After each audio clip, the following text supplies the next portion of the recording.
The iconic Paul McCartney got back live. A once-in-a-lifetime must-see event. Paul McCartney performing a catalogue of music that's formed the soundtracks of our lives. Casey Centre, October 14th. Get tickets now at highvtix.com.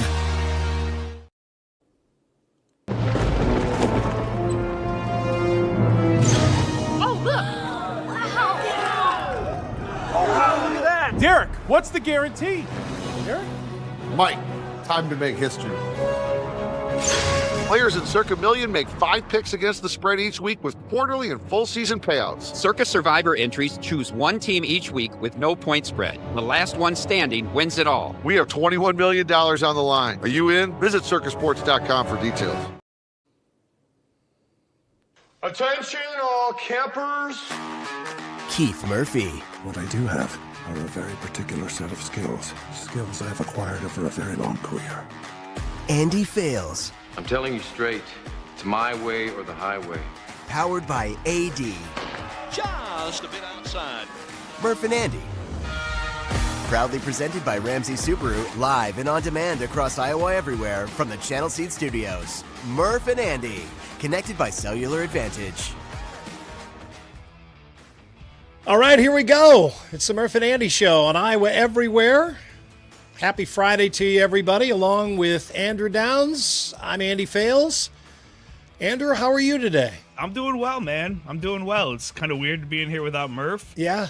His first missed show in, 11 months? But he deserves it. And which is incredible. He has been in every show so far. I have missed a few, not too many, but you can all remember the days where we would go on vacation and there was just nothing you could do about it. Yeah, right? We didn't have an option. Yeah, you couldn't take the show with you. And we were on 5 days a week, so you would be missing a show every day. But now we can connect with one another. Murph is traveling today, so there's not really a good way to do that. Occasionally that's going to happen. He is going to try to plan to join us from Switzerland next week. And so we'll look forward to that and catch up with him and see how his travels are going. Scott Sipker will join us a little bit later. It is Friday after all. Yeah. And then I want to put it out there that next Friday, Andrew, you and the three of us, again, will be doing the show live out at the Iowa State Fair at JR's South Fork Ranch. That's going to be fun. That'll be really cool. I'm looking forward to that, too. That's a really good spot to be. It's, of course, our friend Brooks Reynolds' spot, but it's also just a really good central location, kind of the place to be. Fun people come by. You got good food and drink, all that kind of stuff. So putting the invitation out to everybody early, come join us. Come hang out with us next Friday afternoon at JR South Fork Ranch. Hey, Zach brings up a good point. Because Murph is usually here and you're there. Oh, yeah. do you want to have your name under you? This I don't feels kind of weird to me. Well, then I'm Keith Murphy. Yeah, actually, I should have taken the time to actually change this. That does feel a little bit more normal. Does it? Because you're over there. Yeah, at least we're half right. All right, cool. We'll stick I don't with know. that. Yeah. Let's when just Scott keep doing. Comes on, it'll screw it all up. Thank you, anyway. Zach. You've made a huge difference to the show already. We appreciate that. We are brought to you by Ramsey Subaru, home of the world's most reliable car brand. That being Subaru, as you might have guessed. Let's get it started with Guest House Tavern and Oyster. They set the table for us for today's sports and more. We've got MLB trade deadline snoozer. Yeah. We go in depth on a big green dick. And who's the a-hole on a Friday? All brought to you by Guest House Tavern and Oysters. They have nightly specials. And since it's Friday, the special is surf and turf. Specials on ribeyes and sirloins, and you can dress them up with shrimp, lobster, crab cakes, and more, all at special prices. Find them out on the Waukee side of West Des Moines. I believe we can still say that. Or maybe they're the that's right. West Des Moines side of Waukee. They're right on the edge on University Avenue. Let's start with high or low since our last show. Presented by Wealth Charter Retirement Planning and Tax. Up in Ankeny, Wealth Charter Retirement Planning and Tax, simplifying wealth. How much money will you need to retire in Iowa? That is a question that Tim Hawkins and his crew answer all the time, and they'll put together a plan to help you reach that level of savings. You can jump on their website, wealthcharterretirement.com, use some of their tools, and kind of start answering that question for yourself, but reach out to them for sure. I'm going to be reading off these papers the whole day. I think Murph might have, does he have 2 computer screens? I think at least, yeah. At least? Yeah. He might have 6. And he's got a whole setup, man. He does. And he's always rearranging things. Like I'll tweaking. log on 15 minutes before we go on air, and he's in there with Jenny, like figuring out camera angles, and it's. Oh yeah, he micromanages his podcast set like there's. I have a nobody's second business. screen that I. Oh, you do? When you see me looking down here, I'm looking at that. I have my laptop here, and that's it. And I use paper for more in my conversation topics, but I don't have a second screen, so I'm going to be looking down at this paper today. Hope everybody's all right with that. I'm going to go high here. I've got the house to myself this weekend. Kahala and the kids went up to Wisconsin to hang out with my mom. She gets kind of lonely up there, and hey, she lives on a lake in the woods. It's beautiful. I didn't get a chance to really do a vacation up there this year because we went to Norway. But this is kind of a dead week for everybody. This is a really popular week for vacations. It is. We have a lot of friends out of town right now. Yeah, end of July. It feels like you get through July, the 4th of July, and you have August kind of looming. It seems like a lot of people. It's been a slow couple of weeks. State Fair next weekend, so if that's kind of in your summer plans, this is a really popular weekend to be out of town. Hopefully everybody is taking our show with them.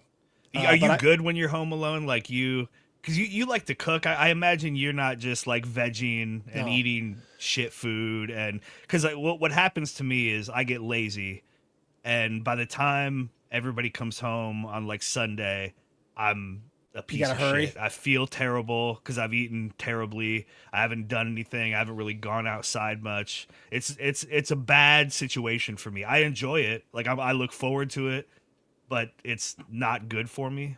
Imagine you're not quite like that. You're probably going to get a lot done this weekend. I do, yeah. I give myself a bunch of projects to do. I've got a bunch of yard work I've got to do, and then inside I'm moving TVs around and hanging those on walls and stuff. So I got a bunch of stuff to do. I'll stay really, really busy. Keep busy. Yeah, keep busy, and I'm just to the point in my life where I can't like just drink myself to sleep on the couch anymore and get up the next morning and feel fun. I can't do that kind of stuff, and I have to work on Sunday, so I've got to be relatively responsible. What about you? So I'm going to go low, which is tough on a Friday, but man, it really hit me this week and then today with it turning to August that summer is just slipping away. We got our kids like school teacher assignments. Their summer programs are winding down. We still have a vacation left, but even then, it's like it feels like just yesterday we were launching the patio tour, and that was in April or May? It was in May, early May, beginning of May. Yep. And it's like slipping away, and especially like the weather we have right now. Like I want to enjoy it, I'm going to enjoy it, but it really does feel like the finish line to summer is getting closer and closer, and it's a little too quick for me. Last week I was like, all right, or earlier this week even, I was like, all right, fine, get summer out of here. I can't take this shit anymore. Let's get us into some cooler weather in the fall. But now the weather's beautiful, and I'm like, whoa, don't, where are you going? July? No, hang on. I'm not done with you yet. Not ready yet. No, you got to kind of savor it. All right, Andrew, let's get the buzz. The Buzz. Brought to you by Logier Heating and Cooling. Logier Heating and Cooling, great time to jump in and get some work done on your air conditioner. Before long, it's going to be time to have that furnace checked out. So if you're still wanting to get the air conditioning done, I imagine they've got a little bit of a lull now that the crazy hot weather is out of the way. And you can catch up and get your stuff checked out with them, Logier Heating and Cooling. It's not a super buzzworthy day, as we know. No. It's just it's the dead week. And it's the dead week. Not a lot going on nationally, but kind of the headline we have around here, which just doesn't seem like it should be, is, wildfire smoke. We really just got done with this sweltering heat and humidity and flooding, all this rain, and then this beautiful weather comes in, and this shit comes with it. This is Iowa. We don't have any woods. How could there wildfire? And this is from Canada, and it comes down here, and it's been thick. Like at points of the day, you can't see down the block. Settles way down on us. I was looking at, and these fires. I think the closest one there is one that is kind of north of Lake of the Woods. There are a lot of Iowans that are familiar with Lake of the Woods and Kenora, Ontario. There is a fire there, but the rest of them are like really far away. And that always kind of blows my mind about weather, is that you can have wildfires in California or Washington, and they'll have smoke in Indiana. It's wild how much. I haven't been out a lot today. Yesterday I drove around quite a bit, and like the haze was just incredible. I was on 80-35. You couldn't even really see downtown. And yeah, you waiting for this weather, and you feel like you're breathing in secondhand smoke. Yeah, right. And you're just like, oh, we just turned the page from this other stuff, and now we have this as well. But I assume it won't be around forever, a real long time. We are into August, which is a month that has different feelings to it. Is it the beginning of something? Is it the end of something? Is it really welcome? Is it a month that you have to endure? Let's put that into a quickie poll here, brought to us by WCI Pools and Spas. Which best describes August to you? Is it the end of summer? Is it the start of football? Is it state fair time? Or is it just hot as fuck? Yeah, because often it is, and it's like hell's front porch. And it will be again. Like it will be. Yeah, we still got the fair. Sit here today, and it's like, oh, it's 75. It's perfect, but it will. The heat and humidity will ramp back up. I still don't think of August as the start of football. I know it is. It is the start of football. Football season always starts in August now. But I just don't think of it that way. I think of it as the end of summer. Yeah. Like that's same. It. Get your stuff. Even though like as working adults, it doesn't really change like that much for us anymore. We send the kids back to school. That's big. But Rock 82 says start of backyard fire nights. Is that a good kind of fire? I imagine that's so. I hope so. I'm going end of summer. Yeah, I go end of summer also. And yeah, I think part of it's just having kids this age. It's like, okay, you're really having to kind of deal with what they're doing every day and starting to look forward to school being back and that the steadiness of that routine, when you're in school, even though there's a lot going on and there's more activities. We're in this kind of dead period right now between sports, youth sports. So it's like everything's kind of calm right now and it's all going to ramp back up. But at least then you know what you're doing each and every day. And it's not like this kind of hodgepodge of things. And then, yeah, like I said, I'm trying to hold on to as much summer as I possibly can. In May, I dread August. I'm like, oh, man, I don't even want to think about August. Don't talk about August. Don't talk about the state fair. Don't talk about the start of the football season. I don't even want to think about it. But then you go through something like we did last week in July, and you're like, all right, yeah, I'm okay with bringing on August. And then you start, the state fair. You do get excited about that, football, send the kids back to school. There are things to look forward to about August, too, that aren't too bad. You can interact with us on YouTube or via email. You want to do it that way, Murph_Andy at iowaeverywhere.com. On X, Murph_Andy, all powered by Cellular Advantage. They've got 35 convenient locations. There's one in Fairfield. Oh. And that's ironic because they got Transcendental Meditation in Fairfield, which I think would render cell phones obsolete. You don't need that. Is that right? Communicate telepathically with people. Why do you need a phone? That's true. But they've got one there for the few people that aren't in it. Fairfield's a crazy town. It is. One of my best friends from college from Fairfield, that Maharishi University that's there, that place doesn't get enough. We don't talk enough about that in Iowa.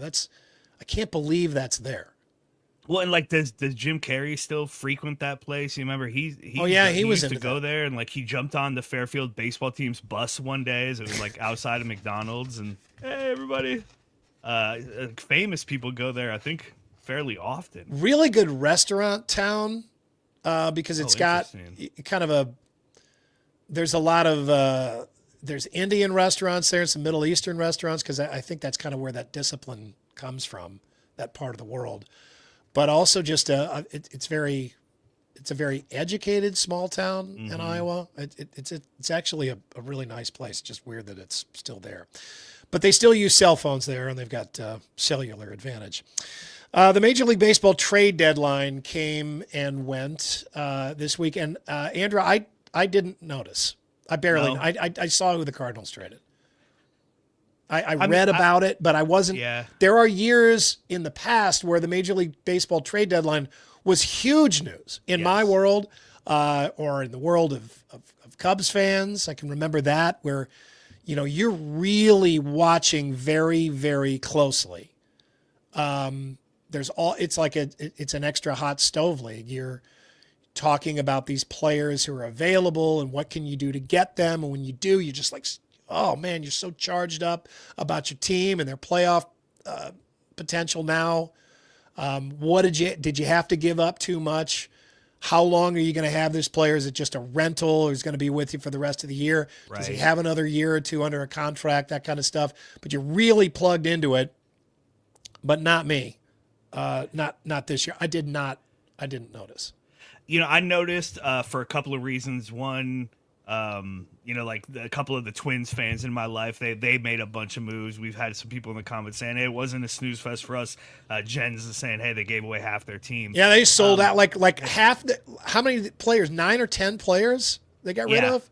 It's a real line of demarcation, even more so than the All-Star break, for where your team is in a given season. And if your team is kind of middle of the pack, like what do you have to look forward to between now and September? And like for me as a Giants fan, where 6 weeks ago they trade for Rafael Devers, and it feels like they're keeping pace with the Dodgers and the Padres and in the wild card hunt, and it's like, okay, we're going to be buyers. And then shit hits the fan and they play terribly and they can't hit and they can't pitch. And all of a sudden, a week before the deadline, they're one of the worst teams in baseball and they become sellers. Mm-hmm. And it's just so like that's it for me, where it's like, okay, I can kind of throw my hat in on the season now. I probably don't need to be following day to day what's happening, because the team just indicated to me that they're not going for it this year, right? They've traded away a few pieces. They're looking towards the future. So it is that kind of line of demarcation where I think as a fan, you're like, okay, I'll be as bought in as the team is, and my team isn't too bought in right now. I mean, which you understand. 100%. And I'm in favor of the Cardinals being sellers right now, but it does check you out on the rest of the year. You're like, okay, well, I don't have to pay attention because the guys they get in return are long-term prospects. You're not going to see them this year. You don't know about them. You're just reading up about what the experts have to say about them.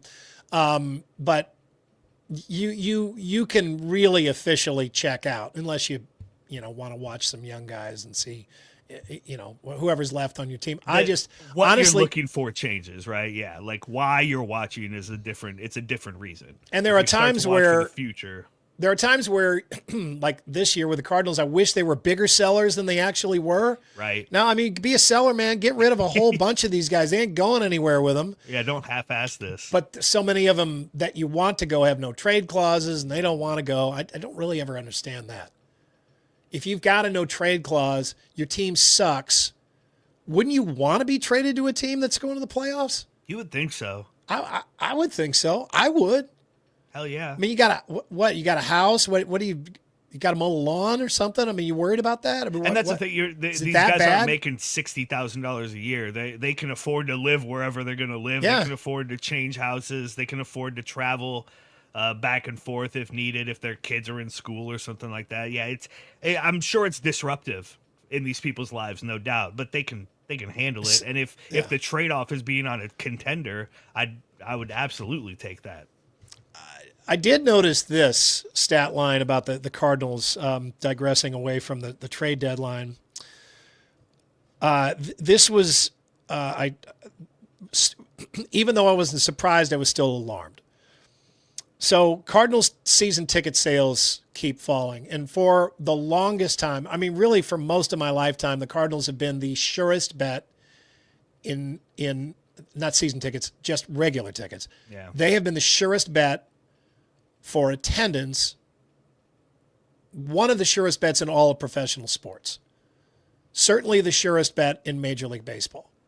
They were going to get 3 million fans, and that wasn't ever going to be in question. They're going to get 3 million fans in Busch Stadium, no matter which version of Busch Stadium it was. Right. They were going to get 3 million fans. Go back to 2022, not very long ago. The Cardinals averaged 41,000 fans per game. That's second in baseball. That's really good. Yeah. Really good. And I don't remember them winning any World Series in 2022. No. They didn't. 2023, they were down to fourth in the league. 2024, 35,872 per game, down to seventh in the league. And this year, 29,027 per game. They're down to 17th, which is unheard of. Mm-hmm. In St. Louis. This would be a little like the Packers drawing this at Lambeau Field. That would be more incredible, but this is in the same vein. There were times in my life where I took a lot of pride in the Cardinals having the attendance they did, regardless of how good the team was. There were still that many fans that showed up. Man, I'm past that point. Yeah. In my life. I really, truly am. I feel now that no fans of bad pro franchises should feel obligated to just keep showing up. I mean, I've turned 180 degrees on this. Yeah. If you're, and I'm not just talking about having a bad year, right, where it's disappointing. I'm talking about you've had a few years in a row where you can tell that, and this is regardless of what sport it is, not just Major League Baseball, you can tell that your pro franchise is not trying. That's the key, right? Like you said, it's not just they're not playing well or the trade didn't quite work out and they're not gelling or something, but you still have hope. It's when they don't feel invested in putting a good product on the field and in being a contender year in and year out. And anymore, they make so much money. They ask so much of us as fans that you're right. One of the only ways you can actually display your displeasure is by not showing up. Right. And I mean, we're talking about when your team makes dumb moves, mm-hmm. dumb trades, or dumb free agent signings. Yeah. Dumb non-free, well, like letting guys go that you shouldn't mm-hmm. let go, where you can just tell they don't really want to spend the money, so they just let them go. They don't make an effort. I don't understand. I mean, the Royals are now kind of not part of this conversation because they've done some winning, which is incredible that they have. But for the longest time, they were part of that gang. The Pirates, the Reds, the A's, teams that just were like, well, you know, we're not going to spend that much money, so we're not going to be in that league, and we're just going to field a team, and maybe we get hot at the beginning of the year, and we ride that out, but by June, if we're not good, we're out. And so they sell off their good players. They don't really try, and their stands are mostly empty, and they just kind of put it on the fans. Oh, don't you want to support this Cincinnati tradition? And, you know, somehow it's the fans' fault for not showing up. If your team makes the playoffs and they're not selling out, then I blame that then I get on the fans. Yeah. But if your team sucks and they don't show up, good. I hope that sends a loud, clear message to the Cardinals front office, and they've made some of the dumbest moves lately. John Mozeliak is out as general manager, but he still was allowed to do another year this year. How stupid is that? So weird. So weird. No, let them know that one of the most loyal fan bases in all of the United States is sick and tired of this shit, and they're not showing up anymore. And you're not going to be able to just sit back and still draw out of the well of guaranteed attendance. It's just not going to happen. Yeah, so I agree. I'm proud of Cardinal fans for doing again, one of the few ways fans have to actually voice displeasure that can be felt by the front office. Yeah. And, I understand they've got TV deals and other means of revenue, but at least you still have that visual tool to show management that you're not happy with the way that they're doing their jobs. All right, moving on to the Murph and Andy show here on this beautiful Friday. So Sophie Cunningham, wanted to get to this and get your thoughts on this, Andrew. Sophie Cunningham just launched a podcast with I don't know what the network is. I hadn't heard of that before. It's Colin Cowherd's network. I forget what it's called, but yeah, it's on whatever network he has created.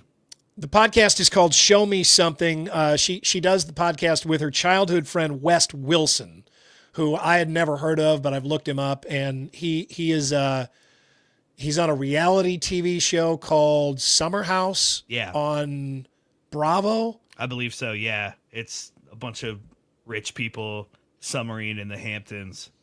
I haven't seen the show. It's a bunch of rich people. It looked like a bunch of kids or a bunch of young people. Young. He's 30. Yeah, right. Exactly. Young. They're doing okay. They're doing okay if they're summering in the Hamptons. Nobody's good. No, I've never seen this show. I haven't heard a lot about it. I've heard it. I'm kind of aware of it. But it is interesting that this is her, like a kid she went to high school with. There are parts of this podcast where they're like bringing up the parties they used to go to, and you remember Andy's farm? He used to throw parties and stuff like that. I listened to pretty much the whole thing, and I think none of us should be surprised. Sophie Cunningham has a very podcastable personality. She's got a lot of personality. She's funny. She doesn't take herself very seriously. She's really very charming and very straightforward. And I immediately saw the value in her doing a podcast with this West Wilson guy, because they're both very at ease. It doesn't seem like anybody's trying to impress the other person. They can, they can talk about commonalities, but at the same time, they can kind of talk about their own crazy, amazing lives. And it's very interesting. This made a lot of headlines, though, Sophie Cunningham, because much of this podcast is spent talking about her time in the WNBA, and it's done, this week or just last week. So it's very, very current. So she's in the middle of the season. And then she's, of course, talking about Caitlin Clark, as she's one of her teammates with the Indiana Fever. Made a really loud debut with some of the stuff that she had to say. She really pushed back on critics of Caitlin Clark's role in the WNBA. And we're going to play for you a few excerpts from this podcast, just so you can listen to Sophie Cunningham talking to West Wilson about her life in the WNBA as a teammate of Caitlin Clark. What has that been like, seeing her not only kind of transform a league, but also just be like, is that fair to say? Okay. Not even just the league, but like women's basketball as a whole around the world. No, I think it's awesome. I think it's so funny because she's like 22, 23 years old, and the whole world is watching her. Yeah. Like it is a cult following. I'm not kidding. No, it's wild. Like, the airport today. Insane. It was like 22 everywhere. Anywhere you go, like it is a home game wherever we play. Like security with her 24/7. Like people are outrageous.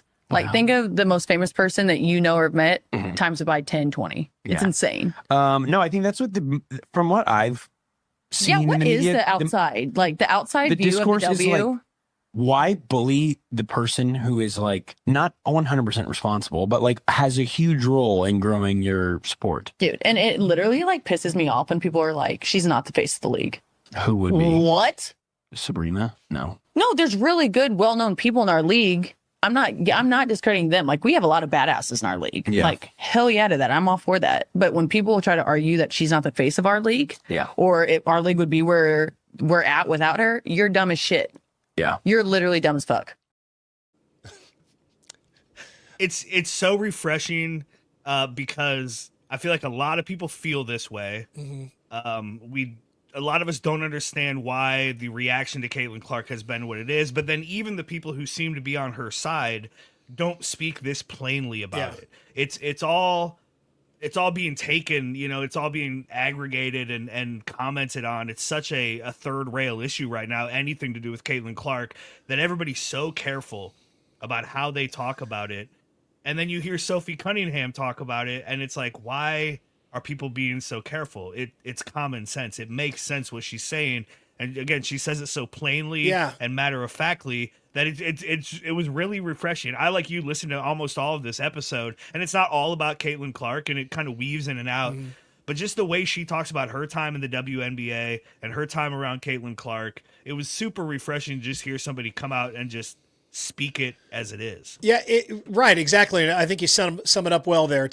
She's not throwing bombs. No, right? She's not throwing hot takes around. She's just telling you what's going on, and she gives you kind of a good behind the scenes look. She talks about Caitlin in the locker room and at the airport, and just says she's just kind of goofy, and she calls her a kid. And Sophie Cunningham's 28, Caitlin Clark's 22. It's not really much difference in their ages, but there's a huge amount of difference in their experience in the WNBA. This is Sophie Cunningham's second team, and she kind of talks about the perception of Caitlin when she was with Phoenix as opposed to being a teammate of hers. But she does kind of stand right up and say, the things that we have been saying, and that everybody says this too. And I mean, it's some breath in some room, people have been saying these same things that Sophie Cunningham has been saying all along. They recognize what Caitlin Clark means to the league, has done for the league, how good she is for women's basketball in general, all that kind of stuff. And for some reason, and there are probably a few reasons, they seem hesitant to step up and just say that all the time, or say that in any kind of mixed company. But I thought it was, what I appreciated about it was just sort of, this is Sophie Cunningham. She even says it in this podcast. She's someone who feels very confident about herself. I think she even says like a few times, man, I love myself. But she didn't say it in such a way where she sounded conceited. No. She said it in a way where you would be like, well, yeah, no shit, you love yourself. I mean, you're beautiful, you're young, you are making really good money, you're a women's basketball star, you're doing you have the job that you dreamed of as a kid. And, I mean, she's literally right now picking up $100 bills that are dropped on the ground that nobody else seems to want to pick up. Yeah, I'll stick up for my teammate. Yeah, I'll say nice things about Caitlin Clark. Yeah, I'll say it like it is. I'll be nice to her. I'll be her teammate. She talks about how great it is having her on the court because she draws so much attention. Mm-hmm. She opens up all these looks for a shooter and a cutter like Sophie Cunningham is. So, I mean, it is just refreshing to hear someone who's very self-confident and also pretty well-spoken say a bunch of things that we've been waiting on the rest of the WNBA to say all along. Also really interesting to catch somebody at this moment in a career where she had some notoriety when she was in the WNBA before, and even when she got, traded to the Fever and, some of this. But in the last, 3-4 weeks since the incident where she kind of stuck up for Caitlin against the Sun and gotten that fight, the picture here, it was fun to hear her talk about that. She's like, I was hungry, I was tired, I probably wouldn't have done that normally, but I was sick of it, and I said screw it, and I'm a Missouri girl from a farm, I'm not afraid to fight, and she has just blown up as a cultural figure. She talks about that, added 1 million followers overnight. She's now a spokesperson for Arby's. So it's this interesting place where it's like she's becoming this very famous person, or she's having this moment, but it feels like it hasn't fully even dawned on her yet. Like what, and I'm sure they knew when they put this podcast out, some of this stuff is going to get pulled and make headlines. It's funny because they'll have one conversation that it feels like, hey, nobody who doesn't know you cares about this at all, And then 3 minutes later, they're talking about something that's going to lead Sports Center. Yes, right. Yeah. But they don't feel like they need to like front load all of that and put all the good stuff. They just kind of interwoven. I don't know if this is going to be a podcast that becomes a long-lived hit or anything. Right. Everybody and their brother does podcasts these days. There's so many of them out there, as you all know. So many of them they suck, or they start out red hot and then they peter out quickly. People realize how difficult it is to do a podcast and, have stuff to talk about all the time. But before we move on, I do want to point out something that is always the case when you have a situation like this. You look at the headlines on anywhere, ESPN.com, any Fox News.com, wherever. The verbiage that they use to describe these sound bites from Sophie Cunningham. Sophie Cunningham torches Caitlin Clark's critics. I've seen that like a whole bunch of times. No, she didn't. No. She's not torching anybody. She's not dropping bombs. She's just talking. Right. She wasn't going after anyone. I mean, when someone torches someone else, they come out with a red hot rant. They're pounding their fist on the counter. I mean, she didn't torch them. No. All she said what everybody was already thinking. And it's something that shouldn't be controversial. She just said it on her podcast to her friend. You don't have to make this sound like something it's not. Exactly. Yeah, she's always not throwing, like you said, lobbing bombs or lashes shade. out at WNBA for treatment of Caitlin Clark. None of that. She didn't do any of that. It's actually it is an interesting podcast. If anybody wants to listen to that, just basically just go on podcast and search Sophie Cunningham. Yeah. Show me something. Play on the state motto of the state of Missouri. Confluence is the official beer of the Murph and Andy Show. It is Friday. And I am going to partake in a Farmer John's multigrain ale. Oh, yeah. Stayed pretty cold in my Drake Bulldogs tall boy koozie. Nice. You got the tall boy koozie. I like it. Yeah. I like that Drake with the honey kolsch, the Bulldog that the special Drake beer. Yeah, good stuff.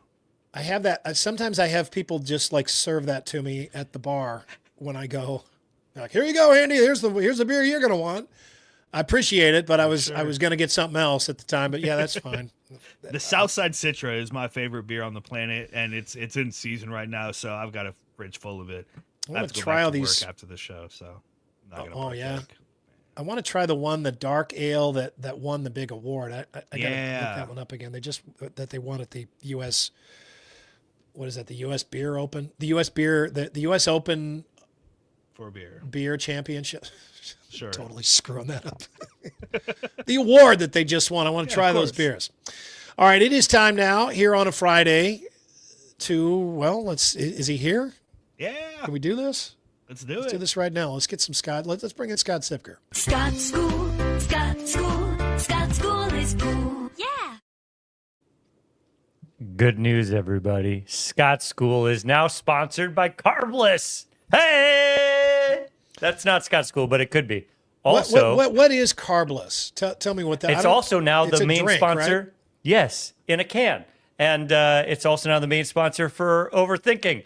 Oh! Look, we have Nick Nurse on the show, and then we just get a sponsor. Come on. What's going on? I would think you would want to take the credit for that. That Nick Nurse interview was fun. If anybody hasn't gone back and listened to Overthinking from earlier this week, that was I liked how you guys weaved in a little basketball, but a lot of music, and he's such an easygoing, easy to talk to guy. I liked how you were so nervous that you screwed up a couple of times. Oh, my gosh. It was fun. I had this whole Adam Haleska joke just like baked into the intro. Yeah, I led up to it, and then I just fumbled it all over myself. Just another like Jim Kelly tossing you the football. No, it's exactly right. The same thing happened. I just can't. It's like whenever I would go up and talk to a hot girl. It's the same thing when you talk to people from your childhood that you looked up to. But Nick was great, and everybody go support his. Mount Joy is going to be in Carroll on Thursday. Mount Joy. Mount Joy and That- Jefferson that Starship on Friday. But what's Scott School today? Let me tell you. So we're going to do some boating. And I always forget what is left and right. Is port left or right? Is starboard right or left? So this is how it is. Port is the left side because the port is where on the left side is where they would park the boat. They would port it on the left side. So you can remember that because it's 4 letters, left and port. And then starboard used to be steer, but they dropped the E over the time. And on the right side of the boat was where the steering was. So it used to be steerbird, but then it got shortened to starboard. Starbird's on the right, port's on the left. That's Scott School! Scott School. Scott School is cool. Yeah. I feel like I did not learn a mnemonic device to actually help me. What I was thinking of while you were talking about that was my dad told me this, and this is also something that he would have just pulled out of his ass, just made up. So I don't know if this is true or not. Somebody maybe can fact check this for me. He told me that the word posh is actually an acronym. What? No. You're not going to listen to the rest of the story? Nope. Or just listen to the rest of the story. Bullshit meter. Okay, go ahead. Sorry. All right. So posh meaning what? Rich and fancy, a British term. But posh is actually an acronym that stood for port out, starboard home. Because the rich in England would sail away from the mainland south to Africa, to Gibraltar, to, Spain and Portugal, these very fancy places to go. And as they sailed south, land was on their left. So that's port out. And then as they returned home, the land is on the right as they're coming north, starboard side as they come home. Port out, starboard home, posh. Again, I need Bullshit? some sort of device that doesn't depend on starting in England or knowing where a steering wheel is on a boat. Like port, left, starboard, right. I'm going to forget that. I don't know that made that any more interesting at all. What's aft? Is aft the thing? Fore and aft? That's the back, stern? Right? I guess fore, stern. There's a lot of words with boats that I just don't The aft. know. The stern's the front, the bow. The bow. The bow and the stern. Yeah, bow and the stern. Yeah, the front and the back. Like boats have a bunch of weird vocabulary words that are just kind of all their own. Sailing, ship talk, that kind of stuff. Here, guys, here's a topic that I want to discuss with you two. And maybe we wouldn't bring this up if Murph were here, if it weren't a Friday. But the big green rubber dick that was thrown onto the court in the WNBA game between the Atlanta Dream and the Golden State Valkyries the other day. Scott, you see that? I sure did. Yeah, this one did not miss me. I want to take a deep dive on that big green dick. The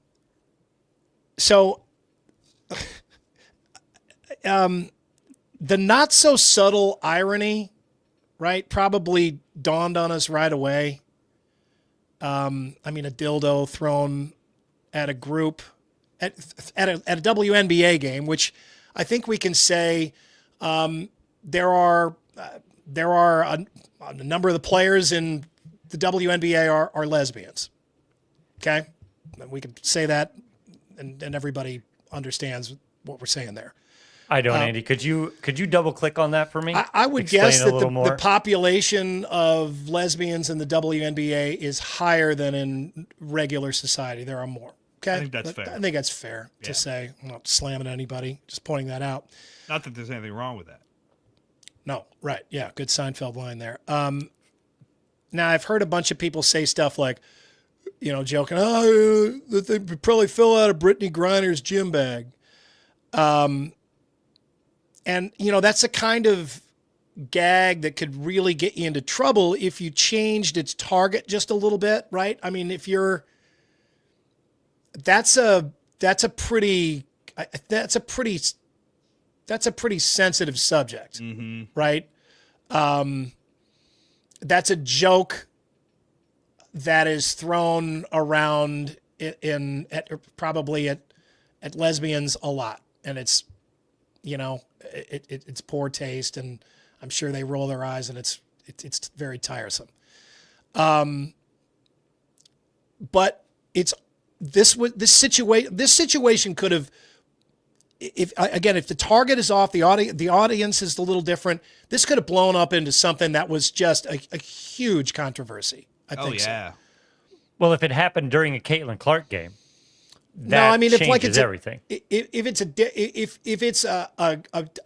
NBA game and somebody threw a watermelon on the court, I mean, imagine what that would have done.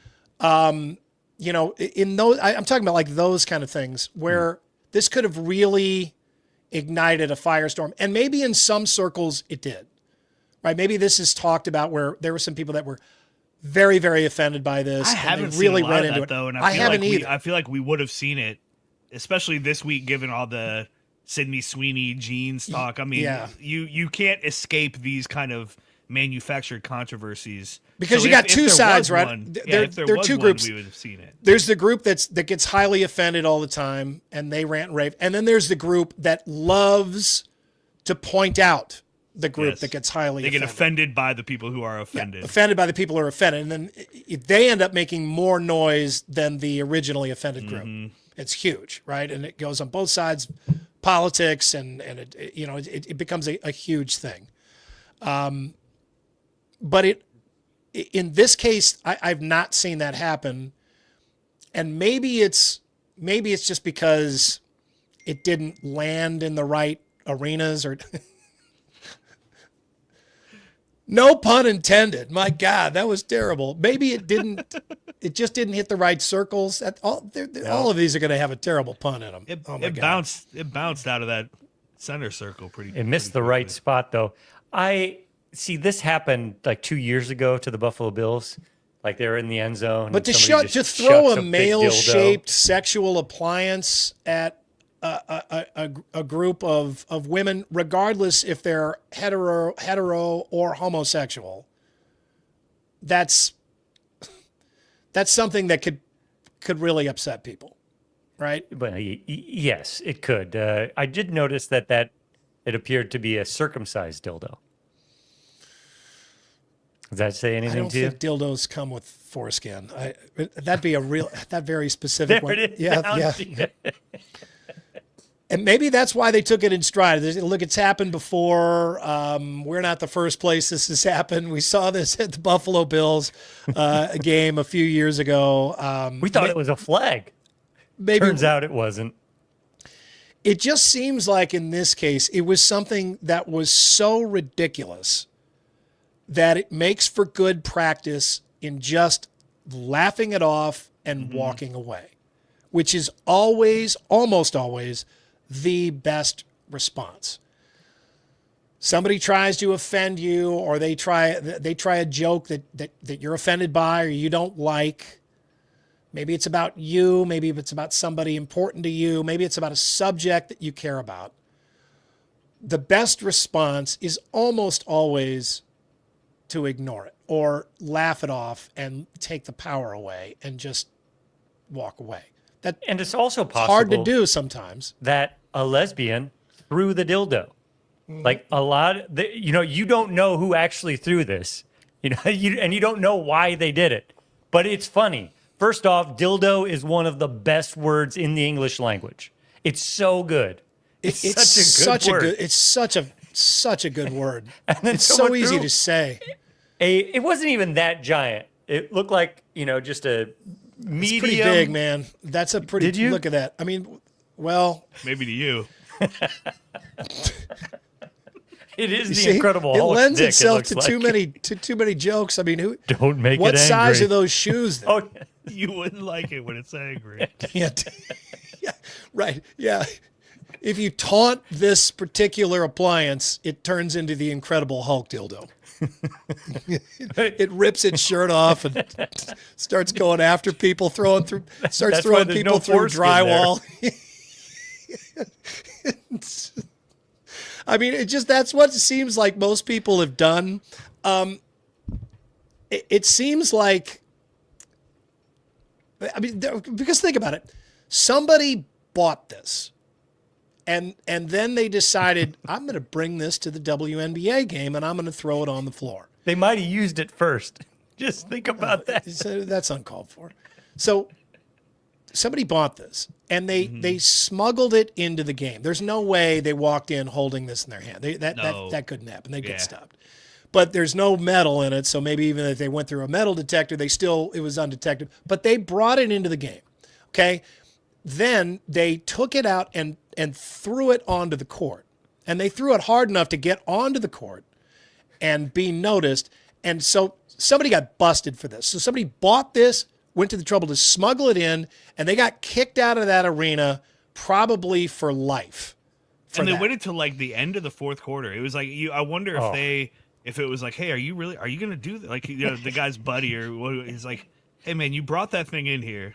You've been talking all week about how you're going to do this. Yeah, there's a minute left in this game. What are you doing? And the guy bought it, and he actually didn't want to throw it on the floor. He was, I'll just keep it. It was a guy. It was definitely a guy that did it. I guess I got to take it home now. Yeah, it was a guy that did it. Oh, absolutely. And for sure. And I mean, he was just like, he had to hide that thing, and and now he can't go back. I mean, I'm sure he was busted. I mean, it's sure they found out who this was. Oh yeah, like the players were pointing right away. Yeah. And he had his moment or whatever. Now he's kicked out.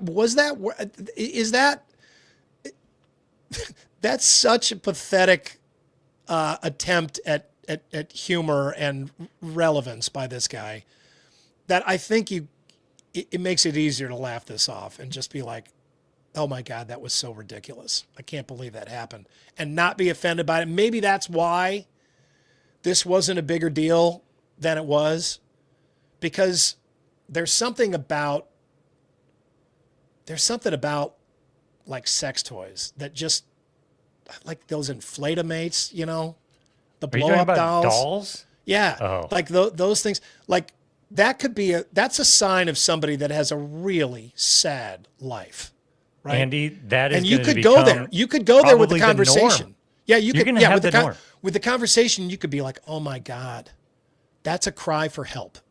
This poor man is that desperate." Right? I mean, that could get serious, but it doesn't, because you can't get past the fact that we as a society have invented an inflatable woman that doesn't look anything like a woman or man. Yeah, anybody. An inflatable person to be with a real lonely person. Right? So it doesn't ever get off the ground. And the robots are only getting more and more lifelike, man. People are going to have only relationships with their humanoid robots. That's going to happen, Andy. It is happening. Oh, yeah. I'm sure that's already happening. Someone just chucks a giant robot onto the court next time. Those things are too expensive. It's not as funny. It's not as for the big green dick. It isn't. Every single time. Yeah, why are penises so funny, though? They are. They're just... I don't know.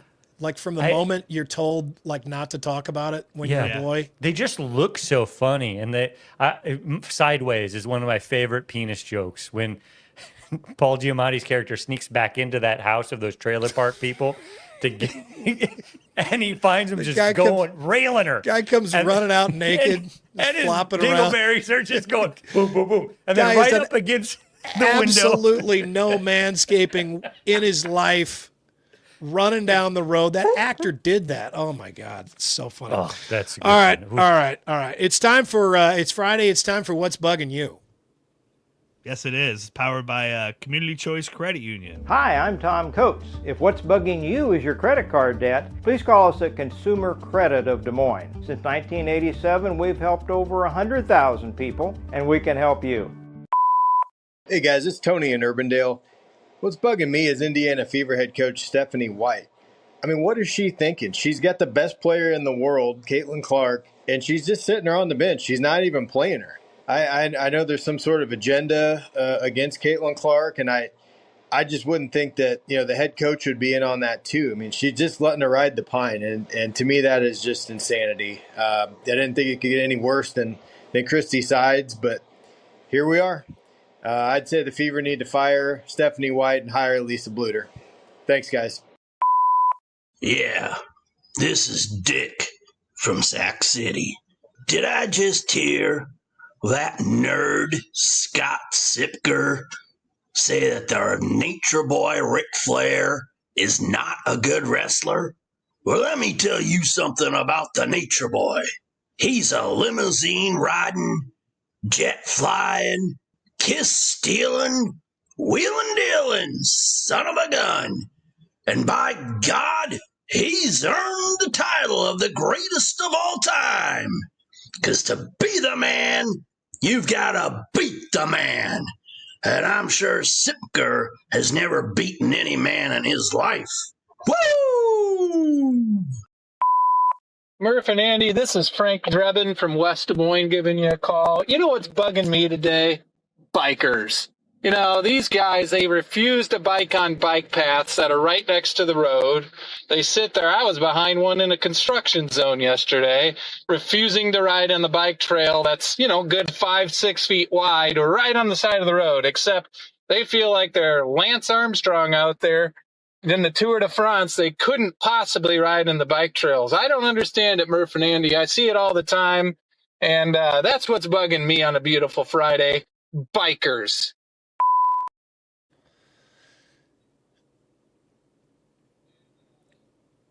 There's a little bit of quality in there. Ric Flair is I could have done without the picture of Ric Flair and his flabby ass arms, Andrew. That was great. Man. Is what it well, is. you went way back into the still, like 15 years to get that photo of me loading that gun. That was great. I've never seen that before. Beardless Sipker. That was my first film, a little 1 minute long film, started everything. The good news is your hair looks virtually the same. I had way more hair then. Well, in that shot there, it looks like your hair is held on pretty well. I got shot in the arm. You want to get some more? Let's get some more. Yeah. But wait, there's more. From Either Or Eatery and Patio. What a fantastic night to head over to the Either Or Patio. Beautiful day. A little bit of breeze out there. Take the family, take the wife, take the husband, make it a date night. Do whatever you like there. Either Or has got you. Great food, great drinks as well. 6222 Grand Avenue, the edge of Des Moines and West Des Moines. There are 17 Iowa beaches that now have too much E. coli for swimming, according to the Iowa DNR. That's so disgusting. Yeah, that's our gross. water is just awful. It is, and I get maybe we deserve a little of this because we don't actually have any beaches, so we make them. Right. And that's a really good point. We've forced sandy beaches in the middle of America. That's a good point, Andy. I never thought of that. We don't really have any lakes either. The Little Wall Lake, that's the southernmost natural lake. Just came through and just flattened everything inside the Des Moines lobe. You can get some outside of that, but for the most part, nothing. We got a lot of reservoirs, though. We do. They do their job, but when it comes to beaches, you see the kids like playing in the sand, making sand castles. I mean, those are basically like turd castles, especially at this time of the year. Oh, man, it's terrible. USA Today has named a Des Moines bar one of the nation's best. Kind of liking these USA Today rankings.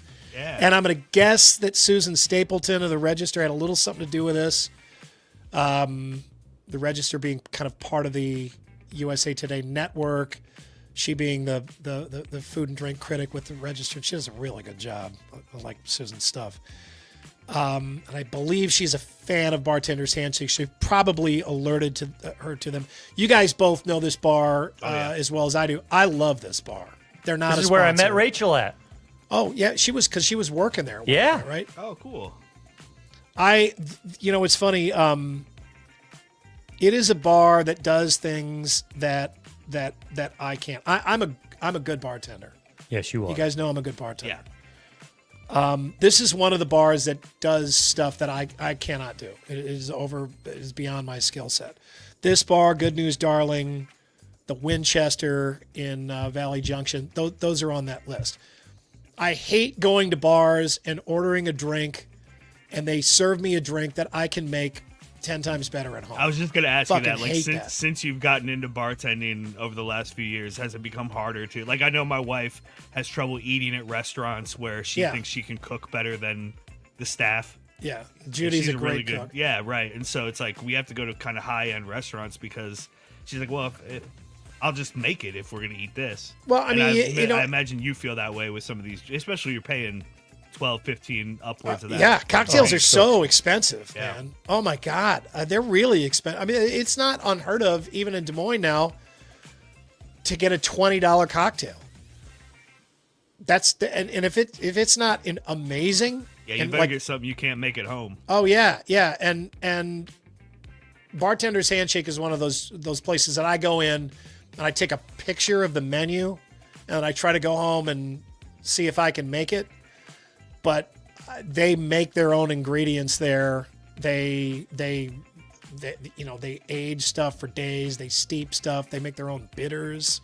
They're like next level. They're really a great bar. It's also one of those places where I have just become, I can just trust them. Like, a lot of times you read these cocktails and there's one ingredient that you're like, I don't really like this. Or, you go to a certain restaurant, a Posto's one of these places where it's like, I don't love this ingredient on this thing. It's got Fernet in it or something, yeah. But I trust them enough to know that it's going to taste good. So even though I'm a little iffy on this one part of it, it'll all come together okay. And yeah, Bartender's Handshake is one of those places. And the ambiance there, it's a great date place.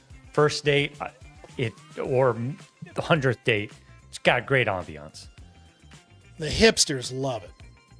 Oh yeah. Am I a hipster? I feel like there was a time where I was. I feel yeah. like I'm not anymore, though. Yeah, there's a bunch of Sipkers. You have to be hip to be a hipster? I feel like that's I wear the thing too is many the collars. hipsters kind of aren't hip. Right. Really? We have beards. They've all got beards. Yep. How often do you wear a scarf, Scott? You know what? I'm going to bring it back. Go with the more professorial look. Yeah, there you go. Hipster, you can tell by the scarf and the shoes. Mm-hmm. They've always got kind of complicated shoes. I feel like they look like they haven't showered for a while. I don't know. They've all got a nice, real sharp part in their hair. Oh, yeah. Real tight fade on the sides. Yeah, a lot of times sideburns are like gone now. Yeah. Like they're just. Yeah. And then they got the shoes with the dark jeans that are rolled a little bit. That's a hipster thing. Where was I? Oh, speaking of cocktails, the canned cocktail maker High Noon is warning customers that some of its vodka seltzers were accidentally labeled as Celsius energy drinks. Whoops. So you go to drink the Celsius and you're drunk. What, man, these beverage manufacturers that have like a real wide-ranging line of products, they're having a hard time. I mean, THC is getting into some of these things. Mm-hmm. Tons of caffeine, booze. There's somebody in America today or yesterday that came to work drunk and then told their boss, it wasn't my fault. I had a Celsius so I could really focus on my work. Yeah. Turned out it was a High Noon. What am I supposed to do? Yeah. And honestly, some of those energy drinks have such like a flavor that could almost be alcoholic, right? It's like it's got such a weird manufactured flavor. You could probably drink one and not know the difference. Manufactured is the right way to say it. Like energy drinks, I never really understand why, because it's all artificial flavors. Why don't they make them taste good? Right. Make them taste like grape soda. That's all artificial, right? I mean, why don't? Because I think people is it that don't like the actually taurine care and what it shit tastes that they have in there? Is that what makes it taste so weird? All of the stuff. Think of like Red Bull. Red Bull does not taste good. No. I like it. I drink it. And think about alcohol. The first time you had it, you don't like. There's something about. But energy drinks don't grow on you, do they? I mean, Murph. Yeah, the amount of sugar in there, people are addicted to those things. Murphy's half energy drink. Yeah, but Murph also he's addicted to energy drinks as a whole. But like he'll buy a different energy drink every day. He has no brand loyalty. He just wants it to be zero sugar. Yeah, that's all he cares. I don't know that he's favors one flavor over another or likes a taste about it. Did you know that Americans now buy more Dr. Pepper and Sprite than they do Pepsi? I guess Pepsi's on just a massive nosedive. And do they own Dr. Pepper? Yes. Oh, well, I don't know. They don't own Sprite. That's Coke. They're distributed here, I believe, by Pepsi, but that might just be an Iowa thing. Dr. Pepper may be its own thing. No, not in this world. There's been, I bet, it's all owned, right? I was going to say it's probably all owned by the same. But I remember there was a time where like Dr. Pepper and like 7-Up, and it was like a third kind of less. Yes. There's Coke, Pepsi, and then there was this other company making these weird drinks. The Pepsi Challenge and the ad campaign that they had in the 1980s gave Pepsi probably its best years. And it just seems like it's, I mean, I drink a lot of Diet Pepsi, but it doesn't seem like it seems like Coke kind of they weathered the storm and now they're way back up on top again. They are sales-wise, they're killing it again. All right, guys, evidently Van Fest. Have you ever heard of Van Fest? Have not. I guess it's people that no, this is over in Great Britain. Van Fest in Pella. Well done. That's that's the wittiest thing you've said. Thank you. No, people, I think they live in vans. They're kind of hippies, and they live in vans and drive around. They're like van culture. It's big here in the United States, too, but apparently it is in Great Britain as well. But Van Fest, this festival they have in Great Britain, is a real hit among the small yet vocal demographic of geriatric deadheads. Here's what some of them had to say about their activity so far. Enjoying the music? I'd enjoy it more if I could actually see who was on stage. All these pricks waving their fucking flags about are really starting to piss me off. Have you taken any illegal substances whilst you've been here? No, those days are over for me now. The only pills I've been dropping are for my blood pressure. Are you managing to sleep okay at the festival? I've not slept for 3 days now, and I've no idea where my fucking tent is anyway. Did your tent manage okay in the rain last night, sir? I thought it had leaked this morning when I woke up, but it turned out I'd just pissed myself. Hi there, can you tell me the story about the crow? Fucking hell, was that really there? I thought I was hallucinating.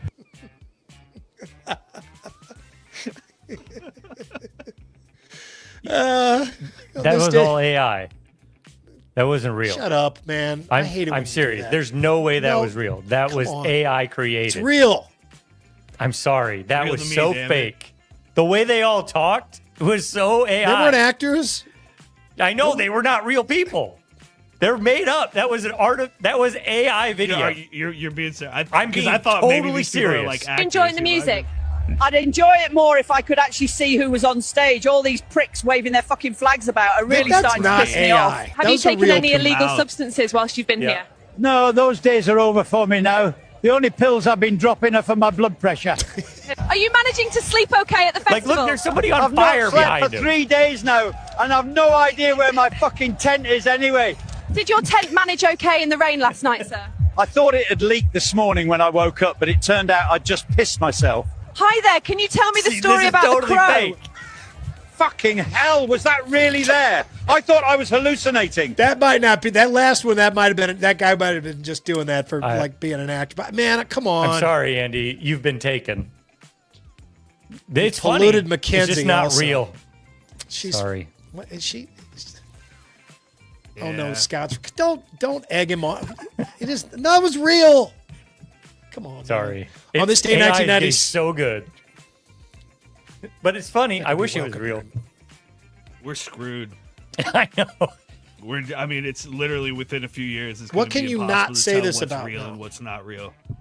I know. Right now, it's very close, right? It's very close to being right, but it's just still that off, where everybody's speaking a little too clearly, a little too on point, but that's gonna go away. That's gonna go away. Good luck. Why is it gonna go away? because we're not going to be. I'm not real. going to be able to tell in a year that was an AI video. I don't They'll think have you can tell smoothed it out. now. I think you're just saying. Look at all these people; they're all agreeing with Scott. I This promise you, I'm show is taking. I'm a dark turn 99% today. sure that is AI. All right. On this day in 1996, George R.R. Martin's Game of Thrones is published. 29 years later, and he still hasn't technically finished the series. HBO had to finish it for not him. even one book Talk away. about AI, okay, George? This is one time. Put everything you've ever written into ChatGPT. Give it the rough draft that you have for the final books, and then just say, make it happen, okay? And then go through. Most of the work can be done for you. Get it done. There's no excuse. He's so rich, he doesn't need to do it anymore. And they've already That's what I'm finished the saying. story. This is why they should not be allowed to turn books into movies or TV shows until the series is complete.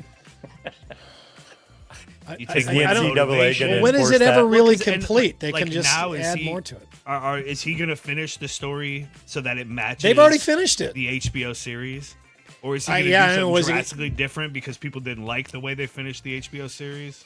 The problem with the way that series finished was like the last 3 episodes. Yeah. I It just was watched this too for rushed. the first time since we They like Rachel watched it HBO for the first time. re-aired like all of it in succession, and I DVR'd the whole thing. It's such a good show. The It's first so good. five seasons are like so good. incredible. 6 it goes bad. 7 it gets awful. 6 and 7 are great, and 8 starts out. I mean, the pace is too fast. 8 starts out fine. They really try to speed things up, and Yeah, all they of a don't- sudden, Yeah. they people don't are wanna make it traversing the globe in within one episode, and You had to be told that there was romance between our 2 main characters, Daenerys and Jon Snow. That you is would fine. have 'Cause they no couldn't build idea until somebody's like, "Oh wow, you look like you're into her," and he's like, "Yes, I am." because they And didn't she's take like, the time to build it up like they No, did with nothing. every other Well, they didn't, every pertinent relationship on that show They is ran built out up. of I time. mean, over years. It's so bad, it makes me so angry. It's just a bad ending. Ah. Yeah, very ending. Well, Um, the only one we're gonna get. George R. R. Martin's 76. No, he's It doesn't done. seem like he's any rush He's to get old. this done. Yeah, he's sleeping on his bed of money every night. This day in 1981, MTV goes on the air. Nothing but music videos. It's still going on today. Is it everything but music videos now? They have videos again, right? I don't don't think know. so, man. They play that Rob Dyrdek ridiculousness show, which is it's just like a clip show. It's like The Soup or like America's Funniest Home Videos, and he just stands there and reacts. I looked today because of this. I looked at their schedule for the day. It's literally from 11 a.m. until 5 p.m. reruns of The Big Bang Theory, which they must have acquired the rights to, and then all night tonight it's a marathon of the Pitch Perfect trilogy. Huh. How are they still on the air? I don't know, but how is that getting more eyeballs than music videos? I cannot They still make describe to videos. you. You guys don't. You're not old enough to remember this, but I cannot describe to you how miraculous MTV was when it first came out. I was a little kid, but I remember it well. I mean, it was everything you dreamed of. You wanted more of these tunes that you loved, these bands you loved. You didn't ever get to see them. You didn't know what they looked like. And then all of a sudden, and you would like imagine like the lyrics like being acted out or whatever. And that's kind of how MTV videos started out. They would it was like the band acting out the lyrics. Yeah. And then they got really artsy, and some of them got stupid, but they turned into like this legitimate art form, and it was amazing. And you could sit there and you could not only listen to all this great music, but then you could see the bands at the same time, or the artists, whatever. It was like everything that you wanted. And then they started adding shows, and those were good at first, at least. Those reality. Yeah, those first they started Real World reality and- TV. right. MTV did. Yeah. It was huge, and then it just got to the point where they stopped doing the videos. They got way away from them, and they could never get back into it. Like now, when they come back and they put Beavis and Butthead on again, those guys can't be watching music videos all the time. Right. What channel are they watching? There are no YouTube? music videos, right? This day in 1936, Hitler opens the Summer Olympics in Berlin. Boy, this was a huge affair. There's never been another Olympics like this. Not before, not since. Intended to make Nazi Germany look very strong and proud to the rest of the world. Did not go as he hoped. Stick that up your ass. Yeah. Jesse Owens, just blew him away. And really, I mean, I think there were a number of really amazing American performances. None like Jesse Owens's, but really just an incredible story of the 36 Olympics. There's got to be a really good book about this out. I'm sure there are probably many of them, but would like to read a really good book on the 36 Olympics. Let's close it out with a game of Who's the Asshole on a Friday. You asshole.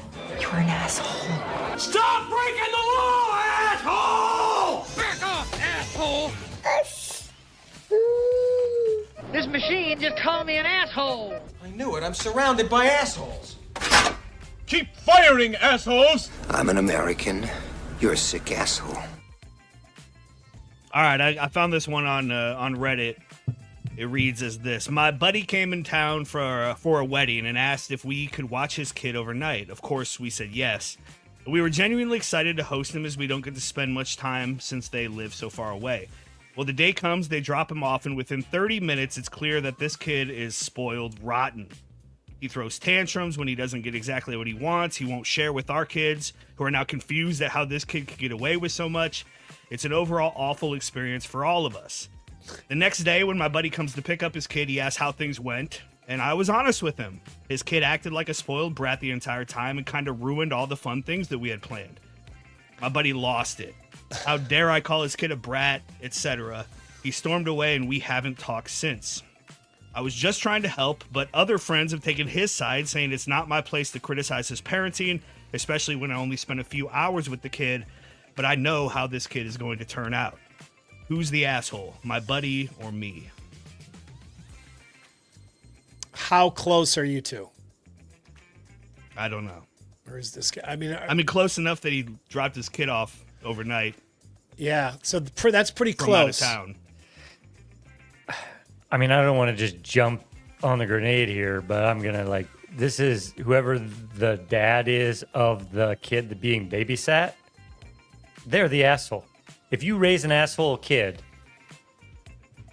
you're an asshole. Who else's fault could it possibly be?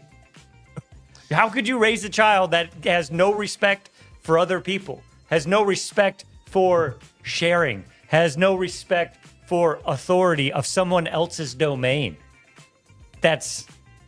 I know I'm tough on parents, but you are come tough on. on parents.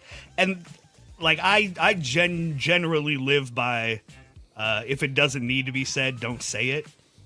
Like the dad of the kid probably knows. Would you want somebody to say that about your kid?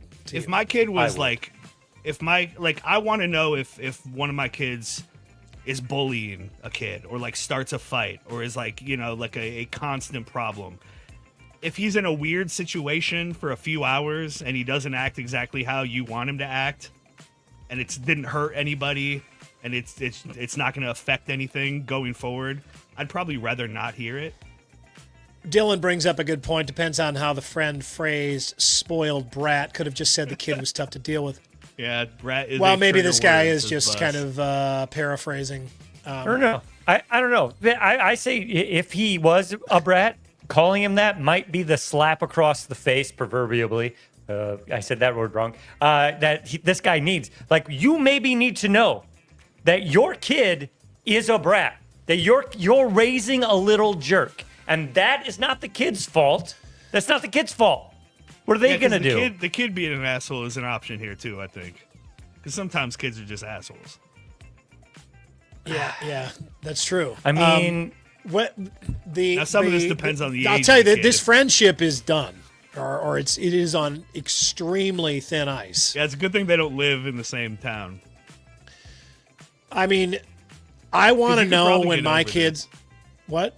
You could probably get over this if you don't see each other that often. Yeah, I mean... You can't talk about it. Maybe if you had a pact... Yeah, Bus says brat is a trigger word. Yeah. Yeah, I hope he's paraphrasing here a little bit, and that's not exact. Boy, your kid is a spoiled brat. Your kid sucks. There's only one way to take that. Yeah. I don't know. think if Would you it be just better if we were just honest about that? Like, look, your kid was a jerk. He doesn't know how to share. Like, what do you got to do something about this? I think if you put it that way, and don't use labels. Labels are not helpful. No, I think if you just say, you have to be careful the way you say. So, you know what? Actually, he has some work to do in his. Yeah, but you're not saying that. What you're saying when you say that is you have some work to do. But you're not like Hey, using you're- an you and your insulting wife label. or your partner are bad parents. You're raising a bad kid. Like, nobody's going to take that and be like, hey, thank you for the constructive criticism, man. I'm glad we have the kind of friendship where you can be honest and open with me, and I'm going to take this and really work on. No, you're going to be like, hey, fuck you. I mean, who are you to criticize John my says parenting? there's a way to say it right. I mean, there is, but I can only imagine, like, I don't know about you guys, but my parents never once took my side in any situation like this. No. Ever. I never got the benefit of the doubt in anything. I mean, if a teacher was upset with me, if another parent, often even another kid, they were like, well, you know, this is probably on you, Andy. Right. I mean, they'd be pissed. Like oh my God. I mean, if a teacher told them that I had done something, oh my God, my dad, he didn't even consider that there might be another side to the story. I hear parents doing that now where they're like, well, you should have heard what this teacher had to say, and this teacher is the problem here. My parents never said that. They never once thought that.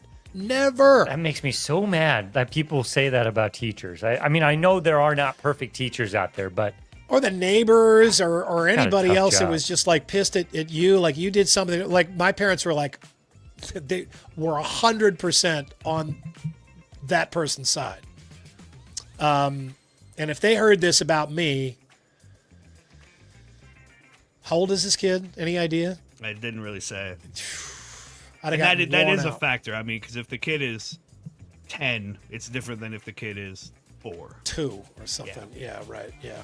Yes. I don't know. I mean, I think the guy's kind of the asshole for the way he said it. You can't say it like that. I mean, when you use words like that, you're ending the friendship right there. Yeah. Done. I mean, Maybe are. on purpose.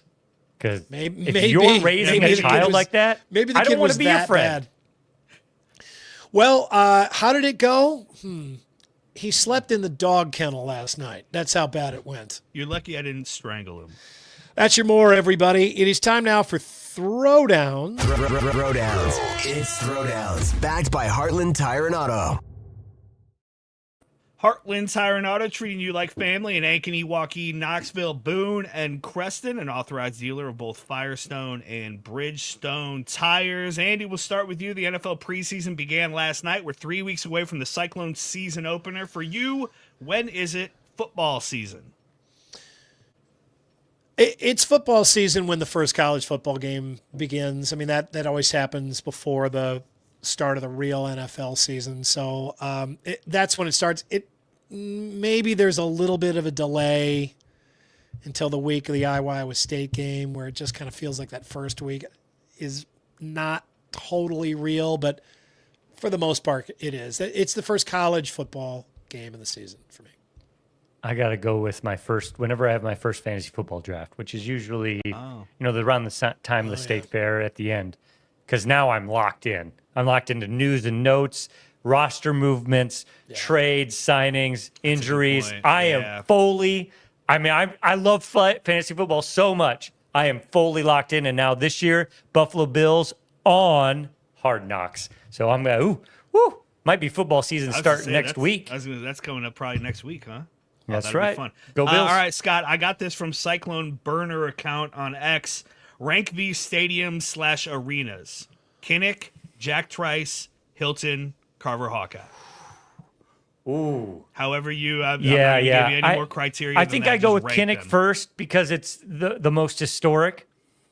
Man, Jack Trice has come so far in my lifetime since I was there. But I put Hilton Coliseum 2 for just the history of everything that has occurred inside of that building. And then go Jack Trice Stadium, and then far, far down, way down is Carver Hawkeye Arena. Just wait till they put those 200 students on the baseboard, baby. Oh, yeah. I want to tear that place down and start over. That's what I want to do. You know, it's funny. I mean, Hilton Coliseum and Kinnick Stadium are neck and neck here for number one, and for the same reasons, right? I mean, history and the fact that both of those arenas are laid out in such a way that it makes it very difficult for opposing teams. Mm-hmm. Kinnick is probably laid out that way more intentionally than than Hilton Coliseum is. But I mean, the fans at Hilton Coliseum know what they got there, right? I mean, they know their job. And so same with Kinnick Stadium. They make the place as loud as possible. They get as close to the opponents as possible. They get in their heads, in their faces, the same kind of reasons.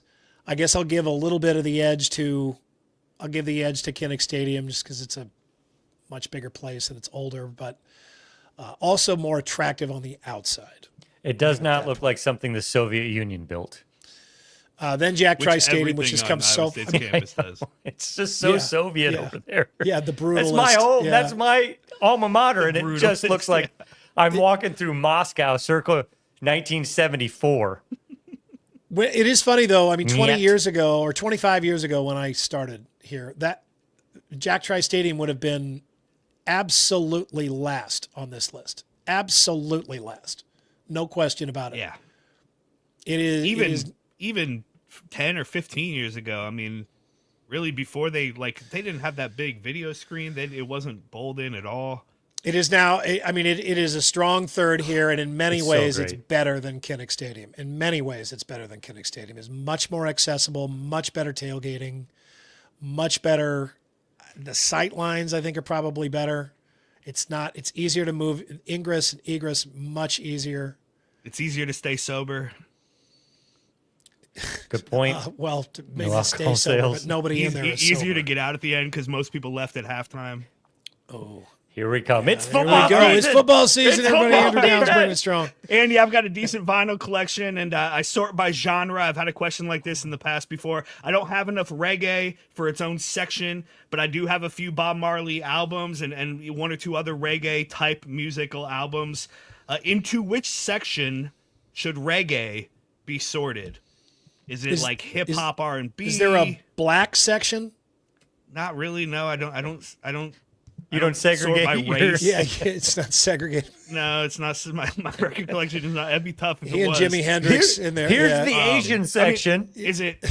So I've got a hip hop / R&B section. I've got classic rock, which this is in the time frame of, but certainly not the genre of. I would put it in classic contemporary rock. pop where it probably doesn't fit. I've got funk and soul. Is it with like Sly and the Family Stone and like Stevie Wonder? Is it with what I mean? Like marijuana that's music. R&B. Yeah, you know what I mean? Like, what do you listen to then? You know, like I'd throw it in that movie. That's like a when really you're smoking a doobie. Baby.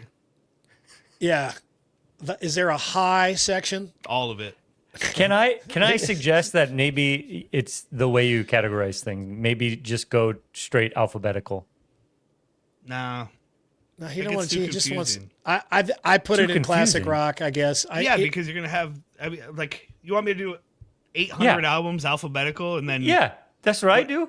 Nah, yeah, that's what I do. And mine's it's more all about alphabetical. vibe, right? Well, you have to like if I'm looking for. I don't know. Yeah, it's alphabetical, plus that seems Andrew. like a There's lot of no work. reason why it shouldn't. Seems be. like Now, a to hell of a lot his, of work. It's just you wanting to be point, complicated.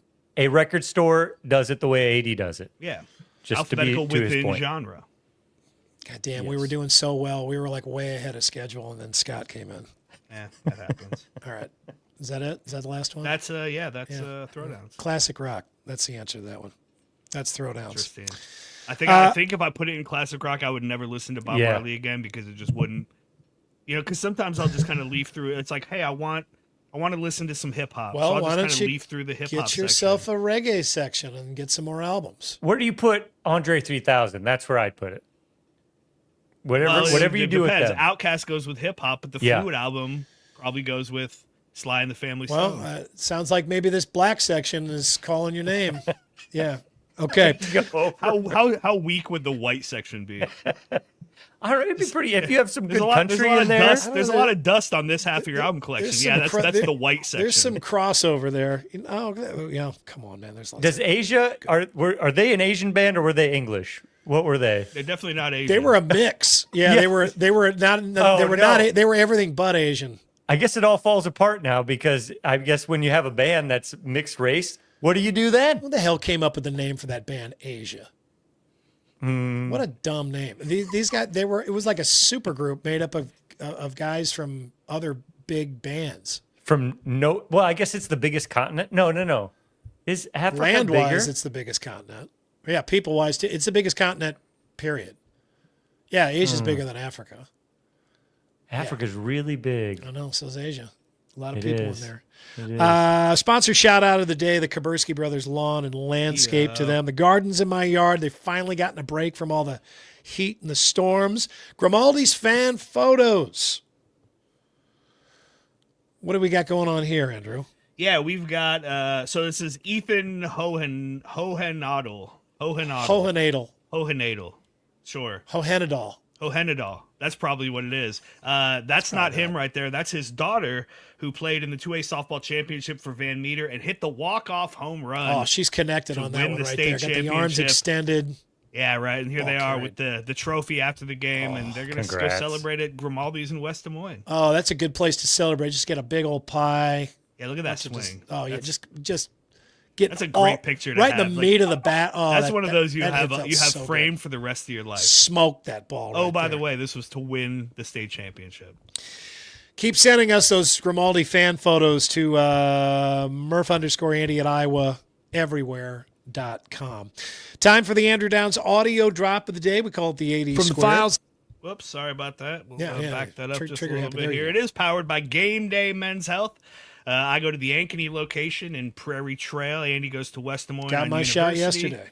Yeah, you're a Thursday guy as well? I usually do it on Fridays, but Kahala's out of town right now. She's an RN. She usually administers the injection. But so I went in there. That's really convenient. Lindsay and company hooked me up. Yep, in and out of there. No big deal. Didn't even feel it. Yeah, do you think that your wife maybe gives you a little extra tea than you think you're getting? She would take some away if it were up to her. Oh.